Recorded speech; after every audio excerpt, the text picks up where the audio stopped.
Assalamualaikum warahmatullahi wabarakatuh. Perkenalkan saya Muhammad Fajri dengan NIM 3824023 di Prodi Bisnis Digital di kampus UIN CM Jamil Jambe Bukit Tinggi. Dan video ini dibuat untuk memenuhi salah satu tugas UTS dalam mata kuliah Bahasa Indonesia. Judul artikel yang akan saya analisis di video ini yaitu perkembangan bisnis melalui e-commerce, yang bisa kalian akses di deskripsi video ini nantinya. Dalam era globalisasi dan revolusi digital saat ini, teknologi informasi telah menjadi salah satu pendorong utama transformasi bisnis. Salah satu bentuk transformasi yang paling signifikan adalah munculnya e-commerce, atau istilahnya pedagang elektronik. E-commerce telah menjadi platform yang memfasilitasi transaksi bisnis secara daring, memberikan peluang besar bagi pelaku usaha untuk memperluas jangkauan pasar mereka tanpa batasan geografis. Kemajuan teknologi internet dan adopsi perangkat pintar di kalangan masyarakat telah mendorong peningkatan aktivitas e-commerce. Hal ini terlihat dari data pertumbuhan transaksi daring yang terus meningkat setiap tahunnya. Menurut beberapa penelitian, penggunaan e-commerce tidak hanya mendukung usaha besar, tapi juga memberikan peluang besar bagi usaha mikro atau kecil dan menengah untuk perkembangan dengan biaya operasional yang lebih rendah dibandingkan toko fisik. Pelaku UMKM dapat lebih kompetitif di pasar global. Namun di balik peluang yang ditawarkan, e-commerce juga menghadirkan sejumlah tantangan seperti keamanan data, persaingan harga yang ketat, serta kebutuhan untuk terus berinovasi agar tetap relevan di tengah perubahan kebutuhan konsumen. Oleh karena itu, diperlukan strategi adaptasi dan pemanfaatan teknologi yang efektif agar pelaku usaha dapat mengoptimalkan potensi e-commerce dalam mendukung pertumbuhan bisnis mereka. Artikel ini bertujuan untuk mengulas bagaimana e-commerce menjadi motor penggerak dalam perkembangan bisnis, tantangan yang dihadapi, serta langkah-langkah strategis yang dapat diambil untuk memanfaatkan peluang dalam ekosistem digital. Berikut adalah analisis terhadap kesalahan ejaan. Secara umum, teks sudah cukup baik, tetapi ada beberapa hal yang perlu diperbaiki atau diperhatikan. Yang pertama, konsistensi penulisan istilah. E-commerce sebaiknya ditulis dalam bentuk e-commerce atau huruf kecil, sesuai dengan aturan baku dan konsistensi. Adapun kesalahan dalam bentuk frasa yaitu B2C atau disebut dalam business to customer, sebaiknya diperjelas dalam bentuk dikapitalisasi dengan benar, seperti business to customer. Yang kedua, kata sarapan, seperti contoh yang pertama, promosi terhadap jasa dan barang, bisa diperhalus menjadi promosi jasa dan barang. Menghindari pleonasme.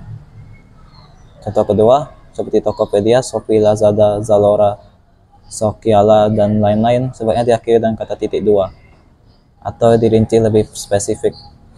Adapun ejaan yang perlu diperbaiki, seperti contoh yang pertama, terciptanya Asosiasi E-commerce Indonesia, bisa diperbaiki dalam dibentuknya Asosiasi E-commerce di Indonesia. Kata kerja lebih tepat dan formal. Contoh yang kedua, lebih berkembang dengan banyak manfaat dan dampak positif hingga masa depan. Bisa ditulis secara efektif, yaitu berkembang dengan memberikan manfaat dan dampak positif di masa depan.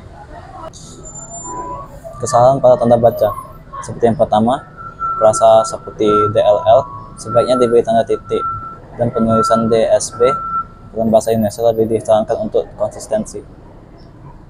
Contoh yang kedua, banyak sekali solusi yang diberikan karena banyaknya kasus permasalahan e-commerce, seperti perlindungan lebih ketat di platform produk dan jasa, pengisian data diri yang lengkap, melakukan riset terhadap pelanggan, dan lain-lain. Sebaiknya dipisahkan menjadi beberapa kalimat untuk memperjelas ide, seperti banyak solusi yang dapat diterapkan untuk mengatasi masalah e-commerce.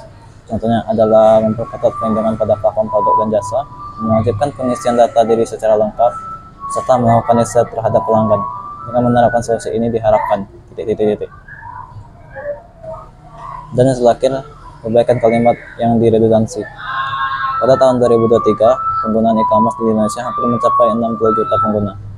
Bisa diperjelas, jadi pada tahun 2023, jumlah pengguna e-commerce di Indonesia hampir mencapai 60 juta. Nah, kesimpulannya, analisis kesalahan ejaan pada artikel ini. Perkembangan bisnis melalui e-commerce, ditemukan beberapa aspek yang perlu diperbaiki untuk meningkatkan kualitas teks. Yang pertama, konsistensi istilah. Penulisan istilah seperti e-commerce sebaiknya disesuaikan dengan aturan baku. Selain istilah asing seperti business to customer, B2C, perlu ditulis dengan format yang tepat. Kedua, kata sarapan dan struktur kalimat. Beberapa kata serapan dan frasa seperti promosi terhadap jasa dan barang dapat disederhanakan untuk menghindari redundansi. Kalimat panjang yang kompleks juga sebaiknya dipecah agar lebih mudah dipahami. Yang ketiga, tanda baca. Penggunaan tanda baca seperti titik dua, tanda koma, dan titik memerlukan perhatian lebih untuk memastikan kelancaran alur teks. Dan yang terakhir, redundansi dan efisiensi kalimat. Beberapa kalimat yang berulang atau terlalu panjang perlu disederhanakan tanpa mengurangi makna, agar artikel lebih efektif dan menyampaikan informasi. Dengan memperbaiki kesalahan ejaan dan struktur, artikel akan lebih konsisten, jelas, dan profesional. Hal ini penting, terutama jika artikel digunakan untuk keperluan akademik atau publikasi formal. Baiklah, itu tadi analisis terhadap kesalahan ejaan di artikel yang saya temukan. Sekian, saya Fajri. Assalamualaikum warahmatullahi wabarakatuh.